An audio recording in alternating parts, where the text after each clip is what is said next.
ये record budget नहीं है, ये पूरी तरह से जो है ये फेल बजट है। ये मैंने देखा, जब भी मैं संसद में आई तब से मैं देख रही हूँ, मुझे ऐसा लग रहा है हर चीज जो है 2014 के बाद से ही हुई है कि जो हमारी जीवन रेखा है वो आईसीयू में भर्ती है और जो है वेंटिलेटर पे चल रही है। ये दुर्भाग्यवश हमारी जो है रेल की अवस्था इन्होंने करने का काम किया है। एक इंसान पूरा महीना काम करता है, पूरा महीना काम करने के बाद सैलरी लाता है, सैलरी को जो है पूरा खर्च कर देता है और अपने ईएमआई भरने के लिए उधार लेता है और फिर जोर से कहता है कि मैं आत्मनिर्भर हूँ। वैसी ही अवस्था इस रेलवे की हुई है। अगर आप पिछला रिकॉर्ड पर देखें तो ये हर बार नुकसान में गए हैं, हर बार इनकी कमाई जो है वो गिरी है कि ये चमत्कार कहाँ से होने वाला है। ये अचानक ऐसी कौन सी जादू चलने वाली है कि इनके बजट में जो है ये पैसा जो इन्होंने लक्ष्य रखा है ये पाने वाले हैं। क्या ये रेल मंत्रालय खुद कमाने वाला है या ये रील के माध्यम से होने वाला है? देखिए, हमारा अनुभव ऐसा रहा है कि बीएसएनएल खत्म हो गई, एमटीएनएल खत्म हो गई, एयर इंडिया खत्म हो गई, एयरपोर्ट खत्म हो गए, पोर्ट खत्म हो गए, आहिस्ता आहिस्ता करके सब मित्रों को गए। आने वाले दिनों में रेलवे भी जो है वो मित्रों को जाएगी क्या? और आज लोगों को जो डब्बा होता है, जो यात्री डब्बा होता है, जनरल डब्बा होता है, उसमें जो है जानवरों की तरह घुस के जो है खड़ा होने पे मजबूर किया जाता है। इसी कोच में हम गाड़ी में जा रहे थे, हमने देखा ऊपर से पानी टपकता है, पीने के लिए पानी नहीं मिलेगा, पर एसी कोच में जो है ऊपर से पानी टपकता मिलेगा। 12-12 घंटे आपको ट्रेन के लिए इंतजार करना है, बैठने की व्यवस्था नहीं है, खाने की व्यवस्था नहीं है, पीने की व्यवस्था नहीं है। सम्मान्य अध्यक्ष महोदय, प्लेटफॉर्म पे क्या है? प्लेटफॉर्म पे गंदगी के बड़े से बड़े जो है अंबार खड़े हैं। सुरक्षा की बात हम क्या करें? सुबह हमारी लड़कियां ट्रेन में गई थी 7 बजे, उसके ऊपर बलात्कार हुआ। जब वक्त आता है तो खुद की पाक तपतपाते हैं, जो वक्त आता है तो रील बना के डालते हैं, और जब ऐसा समय आता है तो चुप्पी क्यों साधते हैं? ये मंत्री महोदय ने सुरक्षा कवच की बात की, हमें तो लगा था सुरक्षा कवच ट्रेन के लिए आएगा, लेकिन दुर्भाग्यवश सुरक्षा कवच तो मंत्री महोदय को देने का काम हुआ है। जब दुर्घटना हुई थी तो खुद जिम्मेदारी लेके लाल बहादुर शास्त्री साहब ने रिजिग्नेशन दिया था, लेकिन ये मंत्री महोदय ऐसे हैं, इनके 11 महीने के कार्यकाल में 29 रेल के एक्सीडेंट हुए हैं, फिर भी इसके तथ्य मत होने का काम लेने करते। ये सब वंदे भारत पे मत आपको रेलवे की तस्वीर, जनरल डब्बे की हालत देखो, बहुत है गंभीर। सफाई, सुरक्षा, सुविधा सब अब अधूरी है। यहाँ झूठे प्रचार से नहीं बदलेगी रेलवे की तकदीर। सुश्री वर्षा गायकवाड़ 2 दिन तक। सम्मानीय अध्यक्ष महोदय, मैं रेल मंत्रालय पर चर्चा में बोलने के लिए खड़ी हूँ और आपने मुझे इसके बोलने के लिए अवसर दिया। मैं आपका सबसे पहले तो बहुत सारा धन्यवाद व्यक्त करना चाहती हूँ। रेल हम भारतीयों के लिए सिर्फ एक यात्रा का साधन नहीं है सम्मानीय अध्यक्ष महोदय, वो हम सब के लिए यादों से जुड़ी है, हम सबके ज़रूरतों का हिस्सा है और भारतीय रेल हम सबका जीवन का अविभाज्य अंग है। हम सम्मानीय अध्यक्ष महोदय देखते हैं कि बड़े पैमाने पे जब चर्चा होती है तो हमने देखा है ये जो सरकार है नामकरण करने में बहुत बड़ी होशियार है और बहुत बड़े बड़े नाम देती है। इस बजट को भी रिकॉर्ड बजट का नाम देने का जो है रेल मंत्रालय का काम इस सरकार ने किया है। हमने देखा निपुण भारत, विकसित भारत, आत्मनिर्भर भारत, अलग अलग नाम, make in India, startup India, अलग अलग नाम देने का काम इस सरकार के माध्यम से होता है। लेकिन सम्मानीय अध्यक्ष महोदय, अगर हम जमीनी हकीकत की बात करें तो इस बजट को मैं ये कहूंगी, ये रिकॉर्ड बजट नहीं है, ये पूरी तरह से जो है ये फेल बजट है। ये मैं आपके माध्यम से सबसे पहले कहना चाहती हूँ। आज इस बजट में बड़े बड़े आंकड़ों को बताया गया है, बड़ी बड़ी नई ट्रेन की घोषणाओं की बात की गई है, लेकिन अगर आप बुनियादी स्तर पे, अगर जमीनी स्तर की अपन बात करें तो कोई भी समस्या को इसने सॉल्व नहीं किया है। आज वो समस्या बजट फेल थोड़ी होता है, कोई बजट फेल नहीं होता। तो मैं अध्यक्ष महोदय आपसे आप मुझे संरक्षण दे, आप मुझे संरक्षण दे जी। तो बुनियादी ढांचे के ऊपर मैं बात करना चाहती हूँ। मैंने देखा, जब भी मैं संसद में आई तब से मैं देख रही हूँ, मुझे ऐसा लग रहा है हर चीज जो है 2014 के बाद से ही हुई है। जैसा आप सबको मालूम है, जब भी हम चर्चा करते तो भारतीय रेल का उगम भी अगर 2014 में आप लोग कहेंगे, जैसे किसी सदस्य ने कहा था कि स्वतंत्रता की जो है 2014 से हुआ है, तो मुझे ये कहना पड़ेगा कि तथागत गौतम बुद्ध ने कहा था सूर्य, चंद्र और सत्य ना कभी छुपा है ना कभी छुपेगा। तो ये सत्य बिल्कुल सामने आएगा। तो आप कितना भी इसको रिकॉर्ड ब्रेक आपका बजट कहिए, लेकिन बिल्कुल ही आपका रिकॉर्ड ब्रेक बजट नहीं है, ये आपका फेल बजट है। ये कैसे, मैं सम्माननीय अध्यक्ष महोदय आपको बताना चाहती हूँ। 2.5 लाख करोड़ का बजट है और वो भी कैपिटल एक्सपेंडिचर है। मैं इसमें एक चीज बताना चाहती हूँ, अंग्रेजी में एक कहावत है, devil is in the details. इसका मतलब क्या है सम्माननीय अध्यक्ष महोदय? इस बजट के आप अगर प्रावधानों को देखेंगे तो आपको रेल का पूरा बजट अगर आपने देख लिया तो आपको पता चल जाएगा कि 8,20,000 करोड़ बजट है, जिसमें से 2,55 करोड़ रुपया जो है ये बजट भारत सरकार की बजटरी सप्लाई से के माध्यम से रेलवे को मिला है। और जो बाकी का बजट है, जो 5,65,000 करोड़ रेल का बजट है, जो उन्होंने अपने रेवेन्यू से जोड़ा है। तो इसका मतलब आप क्या समझ रहे हैं कि भारत सरकार ने रेलवे मंत्रालय को कितनी मदद की है? भारत सरकार ने रेलवे मंत्रालय को जो सपोर्ट किया है वो लगभग जो है 25% करने का काम जो है भारत सरकार ने किया है। तो रेलवे अपने आप ही चलने का काम कर रही है, रेलवे मंत्रालय खुद अपना रेवेन्यू बढ़ाने का काम कर रहा है। और मैं आश्चर्य की बात यह बताना चाहती हूँ सम्माननीय आपको कि इसमें जो कैपिटल एक्सपेंडिचर आया है, जो पिछले साल का कैपिटल एक्सपेंडिचर था और इस साल के कैपिटल एक्सपेंडिचर को आप कंपेयर करेंगे तो 1 रुपया भी सम्माननीय अध्यक्ष महोदय इसमें बढ़ाया नहीं गया है। तो ये बजट किसके लिए आप कहते हैं कि रिकॉर्ड ब्रेक बजट है? ये मेरा सबसे पहला कहना है। रेल हमारे सबके जीवन की क्या है? जीवन रेखा है। हम सुबह से शाम जो है इसको मानते हैं क्योंकि इससे हमारा जीवन चलता है। लेकिन आज क्या परिस्थिति है? आज यह परिस्थिति है कि जो हमारी जीवन रेखा है वो आईसीयू में भर्ती है और जो है वेंटिलेटर पे चल रही है। ये दुर्भाग्यवश हमारी जो है रेल की अवस्था इन्होंने करने का काम किया है। अगर अध्यक्ष महोदय मैं आपको बताऊं, ऑपरेटिंग रेशो अगर आप देखेंगे तो 98.43% है, इस तक पहुंच गया है। तो आपको मैं इसका मतलब बताना चाहती हूँ, इसका मतलब है कि रेलवे जितना पैसा कमाती है उतना पैसा वो खर्च करने का काम करती है। यहाँ पे मुझे आपको एक कहना पड़ेगा, एक मैं कहानी बताना चाहूंगी। एक इंसान पूरा महीना काम करता है, पूरा महीना काम करने के बाद सैलरी लाता है, सैलरी को जो है पूरा खर्च कर देता है और अपने ईएमआई भरने के लिए उधार लेता है और फिर जोर से कहता है कि मैं आत्मनिर्भर हूं। वैसी ही अवस्था इस रेलवे की हुई है। सम्माननीय अध्यक्ष महोदय मैं यहां से बताना चाहती हूं, सम्माननीय अध्यक्ष महोदय मेरा दूसरा जो मुद्दा है वो है रेलवे की वित्तीय सेहत के बारे में। अब इनकी सेहत की भी हमें चिंता करने की बहुत सारी जरूरत है। अगर सम्माननीय अध्यक्ष महोदय आप आज इनकी वित्तीय सेहत देखें तो आपको पता चल जाएगा 2022 और 2023 में रुपए जो है 4,300 करोड़ मतलब 4,300 करोड़ का जो है इन्होंने लक्ष्य रखा था, लेकिन इनको मिले कितने रुपए?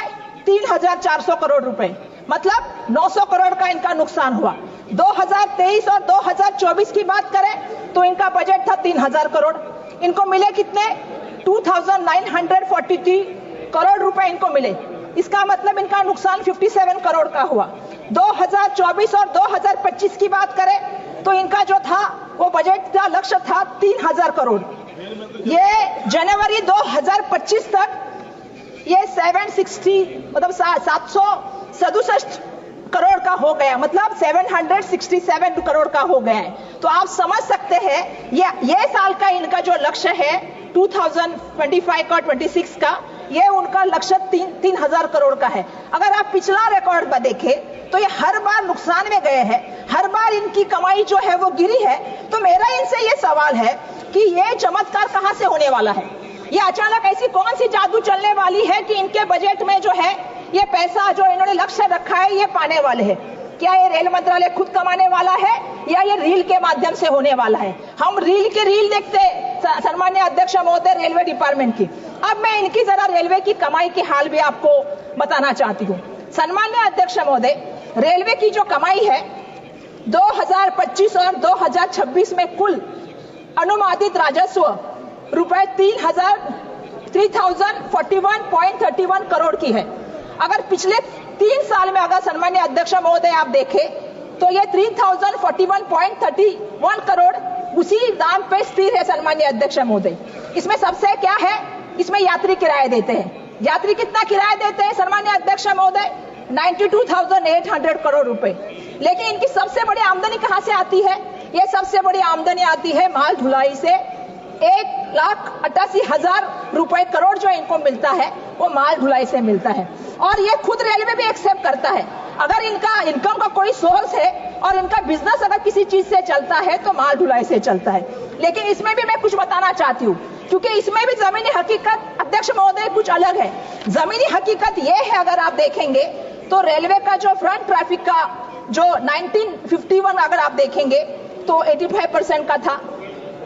1991 में 85 से वो 60% तक आ गया। 2022 में वो 60% से 27% पे आ गया। मतलब अगर आप देखोगे तो आज माल ढुलाई की भी जो है उन्होंने पूरा मुंह मोड़ लिया है रेलवे से। वो भी सोच रहे हैं कि सड़क का परिवहन अच्छा है, जल का परिवहन अच्छा है, लेकिन रेलवे का परिवहन अच्छा नहीं है। तो आज आप समझ सकते हो इन्होंने एक नेशनल प्लान बनाया है सरकार ने, और नेशनल प्लान में जो नेशनल रेलवे का इनका प्लान है 2030 का, इसका इन्होंने लक्ष्य रखा है। और लक्ष्य क्या रखा है? 45% इसको बढ़ाना है। अगर आप पिछले सालों का रिकॉर्ड देखें 91 से लेके अब तक 1951 से अब तक का, तो जो 85% का था वो अभी 27% तक आ गया है। अब ये बात कर रहे हैं कि 2030 में हमें 45% जाना है। तो मेरा ये कहना है कि आप कैसे कर सकते हो, इसके बारे में भी मुझे आपसे पूछना है। आज मैं रेलवे मंत्री को इस माध्यम से प्रश्न पूछना चाहती हूँ। मैंने तो रेलवे का हाल देखा। रेलवे का हाल तो आजकल ऐसा चल रहा है कि हम देख रहे हैं कि वह अकेली दौड़ रही है, फिर भी दूसरे नंबर पे चल रही है। तो यह परिस्थिति की रेलवे की लाने का काम केंद्र सरकार ने किया है, ये मुझे यहां से कहना पड़ेगा। पिछले 11 सालों में मैंने एक देखा है, पिछले 11 साल का मेरा अनुभव ये रहा है कि सरकारी कंपनियां को घाटे में दिखाओ, घाटे में दिखा के आहिस्ता आहिस्ता बंद करो और आहिस्ता आहिस्ता अपने मित्रों के हाथों में दो। ये मित्रों की सरकार जो बन के आई है उसके मामले में मुझे ये भी कहना है कि अगर कैग का रिपोर्ट आप देखोगे तो आपको पता चल जाएगा अध्यक्ष महोदय कि कैग ने क्या कहा है। रेलवे ने जो है 2,604 करोड़ का घाटा झेला है। 2,604 करोड़ का घाटा, ये आपको समझना पड़ेगा, क्योंकि आहिस्ता आहिस्ता घाटा करके, और मैं बताना चाहती हूँ 3,200 करोड़ के कर्ज के प्रति जो है इन्होंने ब्याज दिया है, अतिरिक्त ब्याज। वो ब्याज कितना है अतिरिक्त सम्मान्य अध्यक्ष महोदय? वो ब्याज दिया है 834 करोड़ 0.72 रुपीस करोड़। तो मेरा सवाल ये है कि ये आहिस्ता आहिस्ता घटा रहे हैं, अतिरिक्त ब्याज दे रहे हैं, तो क्या सरकार सोच रही है कि इसको प्राइवेट सेक्टर में बना दिया जाए? देखिए, हमारा अनुभव ऐसा रहा है कि BSNL खत्म हो गई, MTNL खत्म हो गई, एयर इंडिया खत्म हो गई, एयरपोर्ट खत्म हो गए, पोर्ट खत्म हो गए, आहिस्ता आहिस्ता करके सब मित्रों को गए। आने वाले दिनों में रेलवे भी जो है वो मित्रों को जाएगी क्या? और इसको हम ये भी कह सकते हैं कि निजी हाथों में बेची जाएगी क्या? ये भी तो एक बड़ा षड्यंत्र इस माध्यम से नहीं है ना? ये मैं यहाँ पे अध्यक्ष महोदय आपके माध्यम से पूछना चाहती हूँ। अध्यक्ष महोदय, मैं कहना चाहती हूँ, ट्रेन हमारे लिए सिर्फ एक धातु नहीं है, ट्रेन हमारा दिल है, तेल हमारी धड़कन है, और ट्रेन हमारी जान है, रेल हमारी जान है। आज अगर हम बात करें, एक गांव से मजदूर दूसरे गांव में अपने परिजनों को छोड़ के जाता है ट्रेन के माध्यम से अपने पेट पालने के लिए। अगर छात्रों की बात करें, एक छात्र अपना गांव छोड़ के पढ़ने के लिए जाता है। अगर हम बात करें यात्रियों की, तो मैं बताना चाहती हूँ कि लोग आज त्योहार में अपने घर परिवार से मिलने के लिए ट्रेन का इस्तेमाल करते हैं। कुंभ की बात करें तो महाकुंभ में आपको मालूम है कि करोड़ों लोगों ने ट्रेन से जो है प्रयागराज पहुंचने की कोशिश की है। तो मैं ये कहना चाहती हूँ, जब हम ट्रेन के साथ इतने जुड़े हुए हैं, लेकिन आज ट्रेन की परिस्थितियां क्या है सम्मान्य अध्यक्ष महोदय? आज लोगों को जो डब्बा होता है, जो यात्री डब्बा होता है, जनरल डब्बा होता है, उसमें जो है जानवरों की तरह घुस के जो है खड़ा होने पे मजबूर किया जाता है। ये सबसे बड़ी सम्मान्य अध्यक्ष महोदय, ये बहुत गलत बात हो रही है। हम देखते हैं एसी कोच में कभी कभी क्या होता है, हम एसी कोच में हम गाड़ी में जा रहे थे, हमने देखा ऊपर से पानी टपकता है, पीने के लिए पानी नहीं मिलेगा, पर एसी कोच में जो है ऊपर से पानी टपकता मिलेगा। 12-12 घंटे आपको ट्रेन के लिए इंतजार करना है, बैठने की व्यवस्था नहीं है, खाने की व्यवस्था नहीं है, पीने की व्यवस्था नहीं है। सम्मान्य अध्यक्ष महोदय, प्लेटफॉर्म पे क्या है?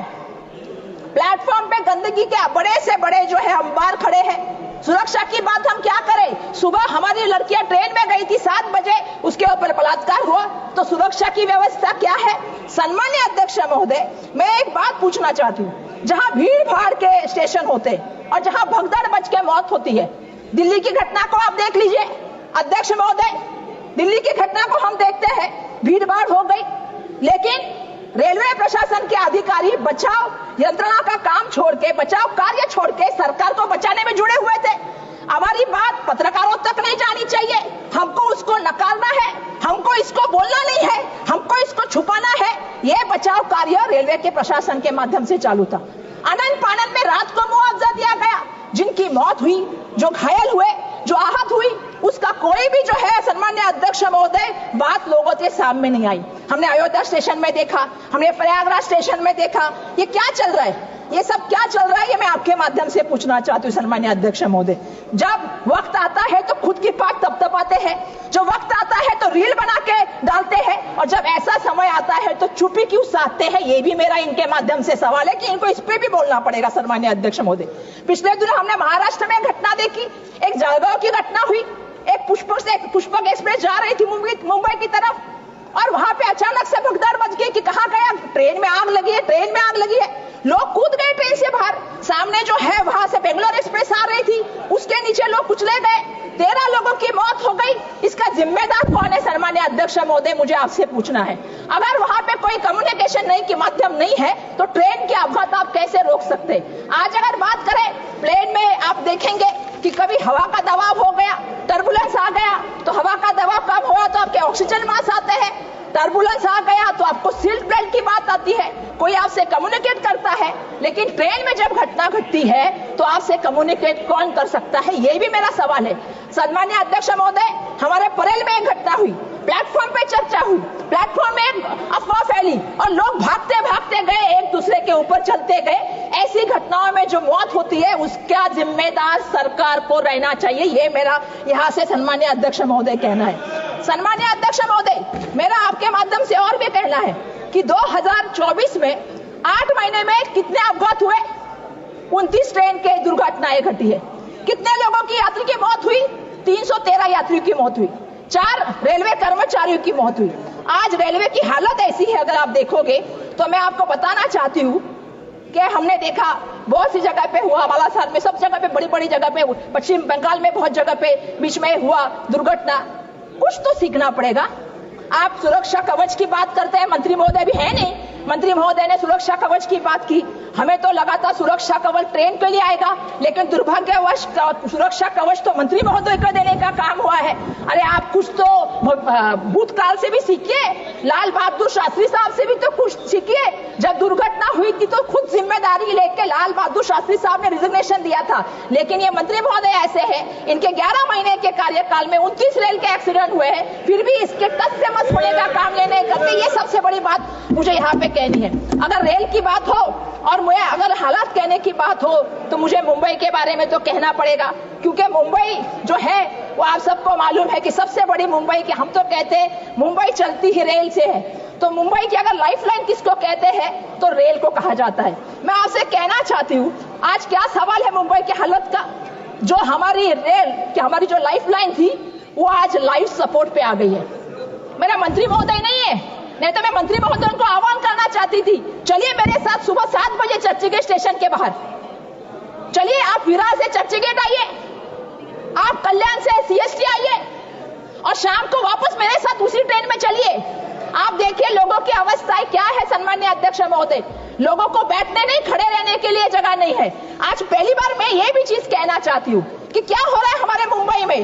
मुंबई में लगभग लोकल ट्रेन में 2468 लोगों की जो है वो मौत होती है, वो अपनी जान गंवाते हैं सन्मान्य अध्यक्ष महोदय। और मैं उसमें भी कहना चाहती हूँ, उसमें से उसके साथ 1151 लोग ये कैसे मरते मालूम है, ये पटरी से चलते हुए, पटरी बदलते हुए मरते हैं। आज भी हमारी समस्या क्या है, हमारे पास ओवरहेड का ब्रिज नहीं है। आज भी 12-12, 15-15 घंटे ट्रेन लेट हो जाती है, लोग पटरियों से चल के जाते हैं, तो इनकी सुरक्षा कौन करेगा, इनकी रक्षा कौन करेगा। सन्मान्य अध्यक्ष महोदय, मुंबई के ट्रेन के अपघात में 2697 लोग घायल होते, तो ये परिस्थिति मुंबई की है, जो मुंबई देश की आर्थिक राजधानी, जो देश में आप सभी लोग मुंबई को देखते हैं। मैं एक कहना चाहती हूँ कि इसके मामले में मैं कहना चाहती हूँ कि सरकार इतना पैसा देती है, सरकार 1 लाख करोड़ रुपया सुरक्षा के लिए देती है, तो ये सुरक्षा होती किसकी है? जब लोग पटरी पे सुरक्षित नहीं, स्टेशन पे सुरक्षित नहीं, अगर हम देख के बाहर गांव में जाए तो हर ट्रेन को दरवाजे होते हैं, हमारे ट्रेन को दरवाजे नहीं होते, हमारे लोग गिरते हैं, तो ये सुरक्षित नहीं है, तो किसके लिए 1 लाख रुपया खर्चा करती है? इसकी भी चौकसी होनी चाहिए। आपको समझनी पड़ेगी कि एक एक जान अनमोल है, एक एक जान की कीमत है। घर से इंसान बाहर निकलता है तो घर परिवार ये सोचता है कि मेरा बच्चा घर में आएगा कि नहीं आएगा। तो सरकार इस मामले में थोड़ा बहुत तो एहसास रखती है क्या? ये भी सम्माननीय अध्यक्ष महोदय, मेरे आपके माध्यम से ही सरकार को सवाल है, थोड़ा तो संवेदनशील हो जाइए, थोड़ा तो लोगों के बारे में सोचिए। ये मेरा इनसे यहाँ पे कहना है। हम कहते हैं कि भारतीय रेल का जो नेटवर्क है वो देश में नहीं, पूरे दुनिया में चौथे नंबर का है। हमारी पूरी दुनिया में हमारी भारतीय रेल चौथे नंबर का बड़ा नेटवर्क रखती है, और सबसे बड़ी आबादी का देश भी किसके पास है? तो हमारे देश के पास है। लेकिन आज क्या परिस्थिति है सम्माननीय अध्यक्ष महोदय? परिस्थिति ऐसी है, 140 करोड़ लोग हैं हमारे देश में, और ट्रेनें कितनी है? 13,000। तो अगर इसका कैलकुलेशन आप करें तो आपको पता चल जाएगा, हर ट्रेन पर 1,07,000, हर ट्रेन में 1,07,000 लोगों का उसके ऊपर भार है, बोझा है। मतलब एक ट्रेन में कितने लोग घूमते हैं, आप समझ सकते हो कि उसके ऊपर कितने लोगों की जिम्मेदारी है। तो ये मैं बोलना चाहती हूँ, हमारे मराठी पिक्चर सैराट में, अभी 5 मिनट आते, 2 मिनिट, हमारे मराठी पिक्चर में एक डायलॉग था, क्या था? मराठी मध्ये बोलू का इंग्लिश मध्ये सांगू? मराठी इंग्लिश में समझते कि नहीं? अब मुझे बोलना पड़ेगा, ये हिंदी का सफर है कि इंग्लिश का सफर है? SUFFER। तो ये इंग्लिश का सफर है, लोगों को इससे जो है वो तकलीफ सहनी पड़ती है। दूसरी तरफ आप दाम की बात करें, अगर हम फ्लाइट से जाए, 2 महीने पहले मुंबई से दिल्ली की फ्लाइट लें तो कितनी प्राइस है उसकी? 4,500 रुपए। और अगर हम यही जो है 15 घंटे ट्रैवल करके तेजस एक्सप्रेस से जाए, राजधानी से जाए, सेकंड क्लास की टिकट कितने की है? 4,300 रुपए की। अगर फर्स्ट क्लास की टिकट लूं तो 5,300 रुपए की। अरे मैं पहला वक्ता हूं, मुझे बोलने तो दीजिए। बहुत लंबी सूची है, बहुत लंबी है। तो मैं इतना ही कहूंगी, इसका मतलब है कि 6 गुना आप आमदनी लेते, 6 गुना आप टाइम लेते हो। एक मिनट खत्म करूंगी, 1 मिनट प्लीज। 1 मिनट में फिनिश कर दूंगी। तो इसका मतलब है आप 6 गुना ज्यादा टाइम लेते हो और प्राइस भी ज्यादा लेते हो। मेरा यही कहना है कि ना हमें स्पा चाहिए, ना हमें मार्केट चाहिए, ना हमें सेल्फी पॉइंट चाहिए। हमें ये नहीं चाहिए। हमें क्या चाहिए मैं आपसे बताना चाहती हूँ। हमें चाहिए स्वच्छ टॉयलेट, पानी, स्वच्छ अच्छा भोजन और सुरक्षा और टाइम की पाबंदी। ये हमारी सबसे बड़ा कहना है। स्टेशन के बाहर हमें चाहिए एम्बुलेंस। और मेरा एक कहना है, ये फैंसी इनॉग्रेशन और PR घोषणा से राजनीति से ऊपर उठिए। और मैं आखिर में नियम 377 के अधीन सभापति ने I gave the bell twice, please understand, and I have given 20 minutes. Okay, last 30 seconds, please complete. Sir मैंने कुछ, please complete, please conclude. Sir मैं अपना भाषण एक शायरी के साथ समाप्त करूंगी, क्योंकि वंदे भारत क्या है? वंदे भारत शताब्दी उसी की बात है। तो वंदे भारत पे मत आंको रेलवे की तस्वीर, वंदे भारत पे मत आंको रेलवे की तस्वीर। जनरल डब्बे की हालत देखो बहुत है गंभीर, सफाई सुरक्षा सुविधा सब अधूरी है यहाँ, झूठे प्रचार से नहीं बदलेगी रेलवे की तकदीर। धन्यवाद।